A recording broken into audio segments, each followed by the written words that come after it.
Circling back to Robert Greene, do you think that people should follow the laws of power? Do you think people should, should people follow the laws of power when looking at their career? Should people follow the strategies of seduction when they're looking at dating and relationships? Or do you think they're a code of caution? Or do you think it's a bit of both? I don't think anyone should follow anything, religiously. I think if you're interested in like the title and the blurb, and that encourages you to read the book, thinking about the times in your life where what you're reading is accurate and the times in your life where what you're reading is inaccurate is the best way to go about ingesting this kind of content, or any content really. And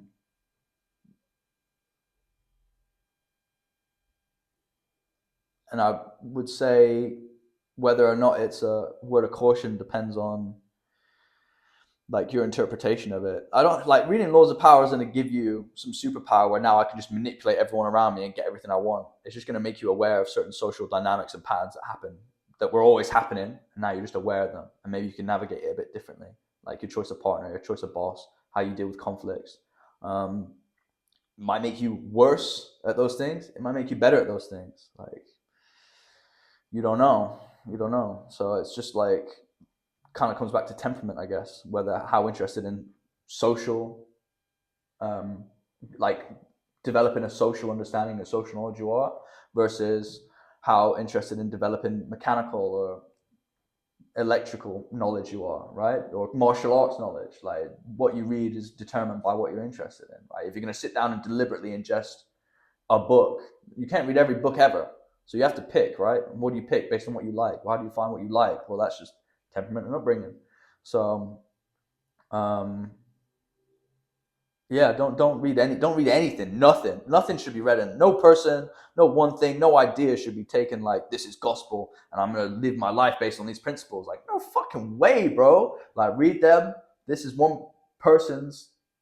What you're reading is your perspective on someone else's summary of their experience in life. Like, don't lose track of that. That's what you're reading, okay? And that's all you'll ever be reading. It won't ever be truth. It won't ever be fucking give you all the answers you want. It's not out there. It doesn't exist. Like, just other people's stories and your interpretation of their stories. And their stories is their interpretation of other people's stories and their interpretation of things that happen around them.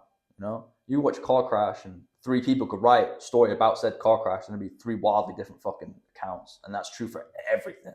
So take it all with not a grain of salt, but see it for what it is. See it for what it is and not what you want it to be.